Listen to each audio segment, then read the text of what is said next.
بله دل در گلک سپاس و دنباش مجرا سوریه یعنی راگشی ناو بین امریکا و روسیه دیال سر مجرا سوریه سر مدیاوی ولاتیجی سرکترین مجرا داخلیه که جالی پنتاگون و ترامپ و روسیه وقتی داین هر جالی مدیاوی ولاتی و جای سیاست ترکیه واجی جنیز و تشوپاندن شروعکار و نویسکار وی ولاتیجی لبرس و پرسک دگرن و دبیجن گلوید نوا وی راگشی دا اگر شرک جدر بکه و حلوست و روش ترکیه چه بجبر کو ترکیه د ناوبینا هیزن اوراسیایی و این روجاوایی دامانه دمک درجه کو تبی کو ترکیه اندامک ناتویه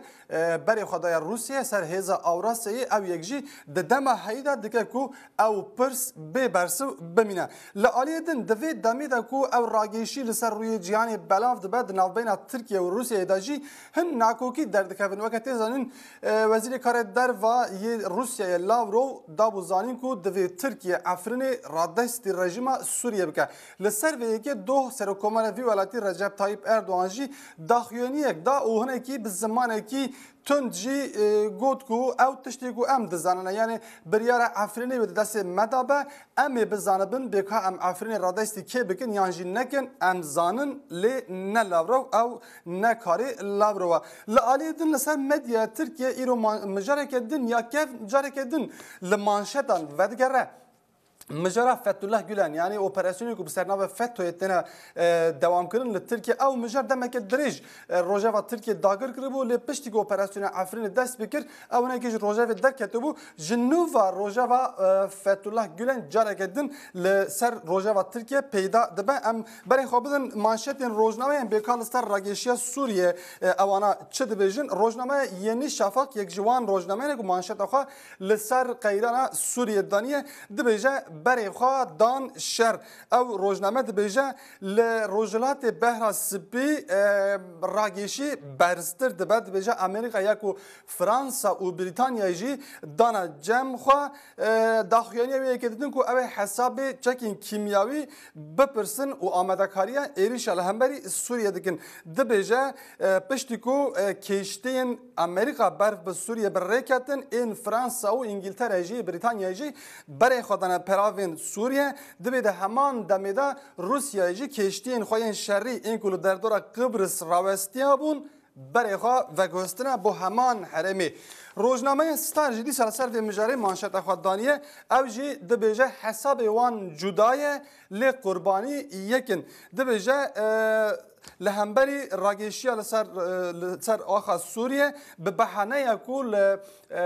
کو شامی بپارزه دبیجه روسیا و ایران پشگیری آخا بردوام دکن جبو اسد دبیجه امریکا جی دخوازه کو ایماج آخا یا کو پالپشت پیده بگوره هر وقت دبیجه فرانسا و انگلترا جی حل دو کل سر وی ماسه جی بگرن دبیجه او همو حساب نوان این جدانه لی هر بردوام کو زاروکین سوری جی دوان حسابان دا بمرن روزنامه قرار جی دبیجه لبهر سپی دست لسر تلیکیشنه دبیجه هزین سوپر جبوکو حساب دومایه بپرسن کتنه تیاقوزی ترامپ گوتیه امل لیخن لسر ویکی لبارگهن امریکایی جی الارما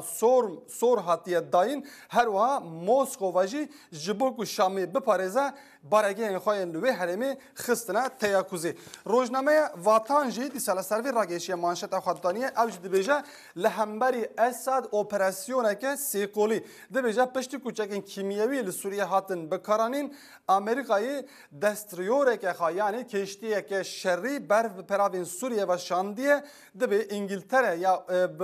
تفی فرانسا وانجی پشکریه خواه نشان دانه جبوک اپراسیونه که لهمبری اسد بیت دارخستنجی کارودانان دست بکریه تفگری دست بکریه روزنامه میلاد گوتره که اردوغان یا لسر وی مجاری آنیا سر مانشت خواه دبیجه نهلت لقاتلان با لکجیران با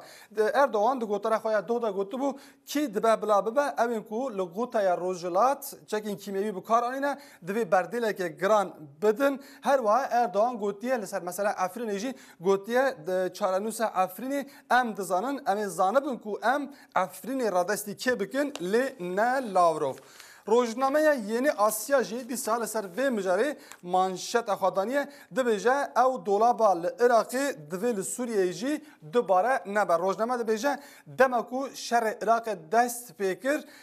بحنه چکین کیمیایی هاتو بو روژاوی لپشتی کو اشکره بکو چکین کیمیایی لور تننه او هاتو بو اعتراف کرنجی دبی ویجاره همان دولاب جبو سوریه کتیه مریته روزنامه aydınlık manşeteki balkeş avetiye لسر manşete خود دبیجه و füzeyin Trump le Erdoğan bikevin dibêje ew ênku piştgiriya Amerîkayê dikin yani yan jî Amerîkanciyên li nava Tirkiye çekên kîmyawî ên li Dumayê dikin behane û banga şerekî dikin armanc ew ku bi beheneya Esed dostaniya di navbeyna Rusya, İran û Tirkiye de jî ji nav biçe. Rojnameyê bir gün dawîn rojnameyê ku li ser vê mijarê manşeta xwe daniye ew jî dibêje xelk ketiye derdê debarê lê ewana wan daye du şer. Dibêje İngiltere û Fransa jî li gel Amerîkayê cih girtine da ku êrişeke ji bo Sûriye bikin ên ku Tirkiye bi rêva dibin jî banga wê yekê dikin da ku êrişeke Amerîkî bi rêva biçe divê di nava vê mij û moranê de jî lîreyê Tirkiye bayê xwe ji dest dide dolar derketiye 3.13 lîreyan. Di vê navberê de li ser fezaya Sûriyê jî çend agahî çend nûçe hatine ragahandin ku yek ji wan jî malpereke ciddî ya bi navê Flight Right 24 li gorî amarên ku ew radigîne yan jî li gorî weneyên ku ew radigîne fezaya Sûriye ji seferên sivîl yên balafiran ra hatiye girtin ji nîvê şevê pêva ew agahî li ser wê malperê hatine ragahandin niha jî li ser malperê hîna jî nexşeya Sûriye tenê yani hemû derdora Asya û Ewropa tê xuyakirin li ezmên gelekî balafir û firokeh hene lê fezaya Sûriye tenê bê firokeh. Li ser manşetên Tirkiye me gotûbû mijara Fethullah Gülen careke din peyda dibe rojnameya Milliyet jî li ser vê yekê manşeta xwe daniye dibêje sê paketên din li hemberî FETÖ'ye mît berdewama ku operasyonê xwe bi rêva bibe divê li Afrikayê jî operasyonek li hemberî FETÖ'ye bi rêva çûye sê serkirdeyên wan jî bo Tirkiye hatine vegasûka wana li welatê Gabon hatine girtin. Rojnameya akşam jî li ser vê mijarê manşeta xwe daniye dibêje ew di jûra panîkê da dijî. Rojname dibêje li gorî televizyoneke fînî serkirdeyê rêxistina Fethullah Gülen ango Fethullah Gülen bixwe li ew cihê ku lê dimîne cihê xwe guhertiye û wî di nava wê kampûsê de di cihekî din ê talde da ji xwe re jûrek peyda kiriye li wê derê dimîne. Rojnameya Orta Doğu jî dîsa li ser mijara Fethullah Gülen rawestiye ew jî dibêje damara FETÖ ya krîpto aktif bûye. Serokê MHP Devlet Bahçeli ragahandiye ku piştî ew êrişa li bajara Eskişehirê ku çar akademîsyen hatibûn kuştin rawîn gelek spas ji bo te ku te rojeva rojnameyên Tirkiyê ji me re şîrove kir. Spas ku tu me re bûye zêna biçime cem efkara xwe seherê ew ê geşteke nûçeyên Abu